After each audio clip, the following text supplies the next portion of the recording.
Reggie Wilkes was coming flying across that field for Sims. You know, one thing a defensive player does is when he sees a quarterback run, kind of gives him a free shot. And Wilkes can fly. He said, there's one open there. He said, I'm going to go get a quarterback. And he did. Adams and Tony Galbraith come into the Giant offensive picture, and Sims moves back into the spread. Chase and down. It's still Tim. Tim Clark, number 71. Sims is holding his right hand. It doesn't appear that anything is seriously wrong. Let's look at the rush. I think he really didn't get an opening, but the Eagles go to a 4-man rush in this situation. They go to 7 defensive backs. They run a stunt. We're going to see Reggie White was really the first guy there. Ken Clark, the second guy. A punt by Vendetta is a good one. And out of bounds. The Eagles will take over at about their own 13-yard line. He's done a good job. 46-yard punt and no return. It's still 0-0. Wait, right, guys? Right. This message furnished by the National Football League.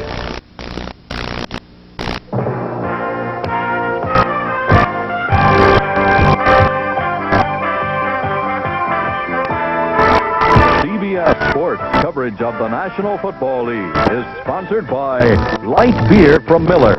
Everything you've always wanted in a beer and less.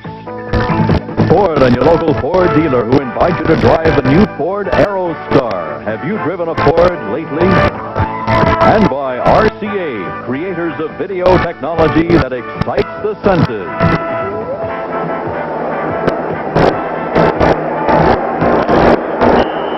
First and 10 from the 13. Maurice Carthen appears to have a hamstring problem where he's being taped. By the way, the word on Roynell Young is that one drawing pool not related to that injury he had last year. Here go the Eagles. That's Ernest Jackson over the left side. He got about 5. For an NFL update, let's take you again back to New York and with Buckford. Perhaps the Battle of Texas is a tough defensive duel, but finally the Dallas Cowboys broke through. Danny White got it to Timmy Newsom, and they lead the Oilers now 7-0. Let's go back to Pat and John. 13:06 left to play in the first half here. Eagles have the ball. They give it back to Jackson again. And Jackson is hammered and hammered hard. With the pursuit from the backside, Lawrence Taylor and Jim Bird. Not enough for a first down. He gets out to about the 20. It'll be 3rd and 3. Over on the sideline. And you have to admire him. That's Ron Jaworski, who began the year as the Eagle quarterback. As I said, he's been a real good influence on Randall Cunningham, that he worked with him during the week in practice and during the game. Every time he comes off, he talks to him on the sideline. He said everyone feels he's really helped Cunningham. 3rd and 3 from the spread formation. Cunningham gets it to Spagnola. The Eagles will move the sticks. That's their second first down of the day, a gain of 11. Andy Hedden. Yeah, the thing about Cunningham is he's also 6'4". So you see him back here in the shotgun. He can stand up there. He can stand tall now. He can see that whole thing. You see, he can find that zone, find Spagnola right in the middle there. That throwing motion he has done right over the top. Makes it a little bit more difficult to knock it down, too. Well, you know, he looks like a pitcher. You know, that fastball pitcher that comes directly over him. Jackson with room, and Jackson hurdles up to outside the 45. Ted Watts tripped him up, or he would have been gone. A pickup for 16. See, the first thing these running backs do when they get up after they make a nice run or a long run is they thank their offensive line. They say, you guys did it. You made a hole back there on that left side so I could cut back right there between the guard and the tackle. That was the hole that I needed. Just get me in that opening, and I'll pick up first downs for you. The Eagles got some breathing room for that 16-yard gain. It's the first down. They give it again to Jackson. This time not much room. He struggles for perhaps a yard before Burt takes him down along with Gary Reason. Carl Banks was upfield. The guy did a nice job on the run before that was the rookie #1 draft choice, Kevin Allen. You know, Kevin Allen had such a difficult time in that first time against the Giants, trying to block Leonard Marshall, but he's doing a pretty good job today. 2nd and 9.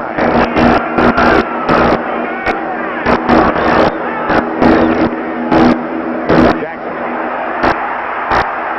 Ooh, again. He was almost gone. Harry Carson got him by the ankle, but Jackson almost was looking for the pay dirt. And then he started to look for the sideline. It looked like he may have gotten a foot or an ankle, but watch his blocking here. That's that old Redskin play where they cross the guards and tackles. They get that offside out in front of him, and it looked like right at the end of the play, he may have twisted his ankle. Or foot. Jackson is out there looking at if it is a possible injury. Herman Hunter is taking his place. Appears to be an Eagle first down. Harry Carson again on the bottom of the pile. It's going to be close. I'll tell you one thing, so far this Eagle offensive line is doing a lot better job than they did 3 weeks ago against this Giant defense.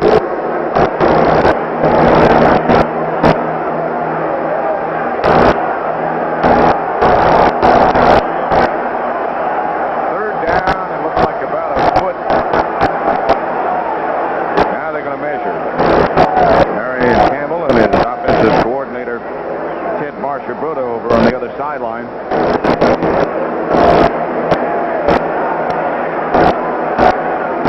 Eric Kennard, I see back in the back of the Giant defense, clapping his hands, but they didn't make it. On comes the punting unit, much to the dismay of the sellout crowd. Well, a little to the dismay of me, too. I think once you're inside the 50 and you have a young team like this, you know, this is a good thing to go for. You know, it's easy for me to say. You know, you play on someone else's chips, but I think with this type of Eagle team, that wouldn't be a bad move. Major Everett is one of the best in the league on the special teams. Is put out wide to the right. Our information is that when he does that, that's the way they'll kick. Now he goes the other way. Moran's kicked to McConkey. McConkey did a good job to hang on to it. Now he's complaining that they interfered with his opportunity to make a fair catch. Andre Waters was down there. Again, the Eagle fans don't like that decision, and the score remains 0-0. Here's hard-working news from Chevy Trucks. Now there's low 7.7 financing on select new 1985 Chevy trucks that can save you an average of $1,600 in finance charges on new full-size 2- and 4-wheel drive pickups, $1,700 on new full-size Chevy cargo vans, and new Astro cargo vans. But hurry, time is running out to get in on 7.7 finance savings. Nothing works like a Chevy truck. Wires are down. Gotta go. You're gonna go with Prestone. Driving just 10,000 miles on weak, neglected antifreeze can leave a radiator looking this bad, while the Prestone radiator looks this good. America goes with Prestone. It's supercharged. The new Energizer AA battery. From Energizer Science comes the longest-lasting Energizer AA ever made. No other battery can outlast it. It's supercharged. It's America's newest bundle of energy. If you're thinking about cutting wood for a cold winter's night, now's a good time for a steel. Why? Because it's tough. You can drop it, bang it, bruise it, batter it, and it still holds up. Which is why more people are buying steel chainsaws than any other gasoline saw around. It'll take harsh and brutal conditions, cruel and unusual punishment. We're talking tough. Steel saws, $199.95 to start. About time you owned a steel, don't you think? Wednesday, a brutal murder. That little man risked his life for us. A frightened daughter. Who is it? She's the next target, with one place to turn, the equalizer. We're back at Veterans Stadium. Pat Summerall and John Madden. Here's what's happened on the New York Giants' first down play selection. Well, it just shows if they run more on first down than they do pass, that they win games. So far, they've run 7 times and thrown it 3 times on first down. Nothing doing on this one. For an NFL update again, let's go back to New York, and here's Brent Musburger. Well, Pat Washington had limited Chicago to 2 yards total offense. They kicked off following a field goal, and the speedster Willie Galt turned it loose. 99-yard return for the Chicago Bears, and they now trail Washington by only 3 points, 10-7. Let's go back to Pat and John. Nothing here in Philadelphia.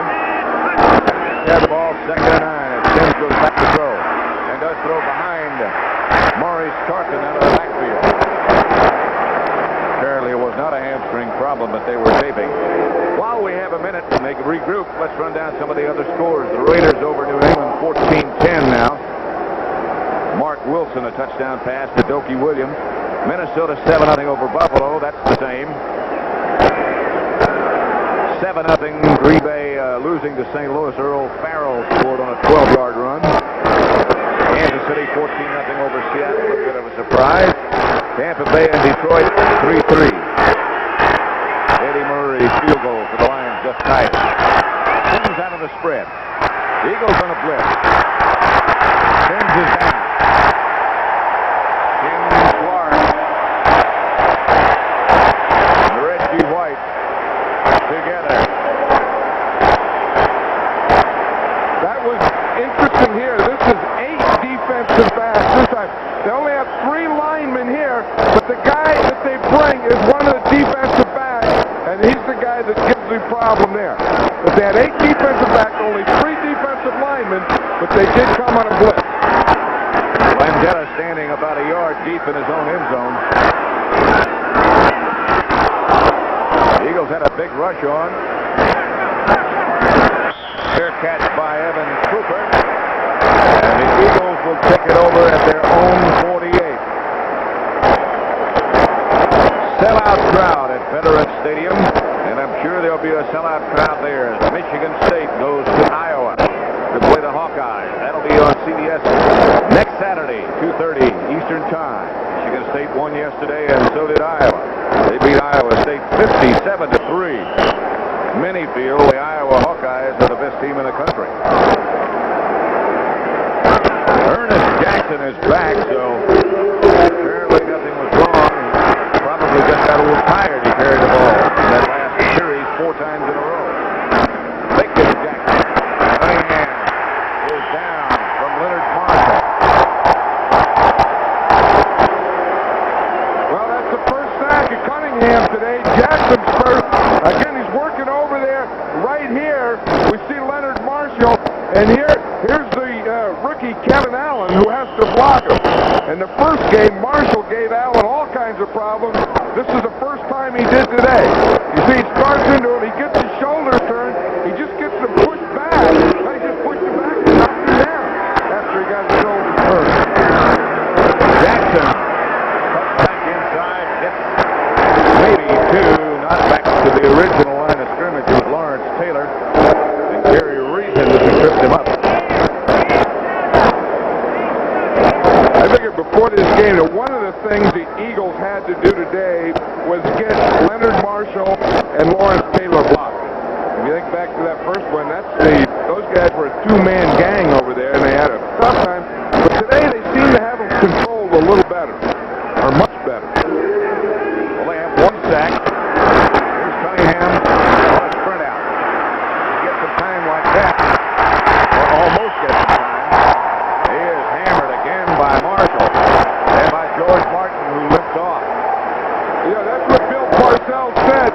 He said the way to play this thing is that you flatten out on the side that he rolls to, and then rush from behind. You chase him from behind, still getting upfield.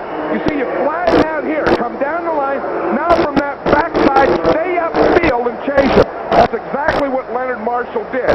Don't get even with him. Don't get in front of him where you cut back, but stay upfield on him. Michael Horan, number 2. Back to punt for Philadelphia, left-footed. And Bill McConkey back deep for the Giants. Giants try to block it and almost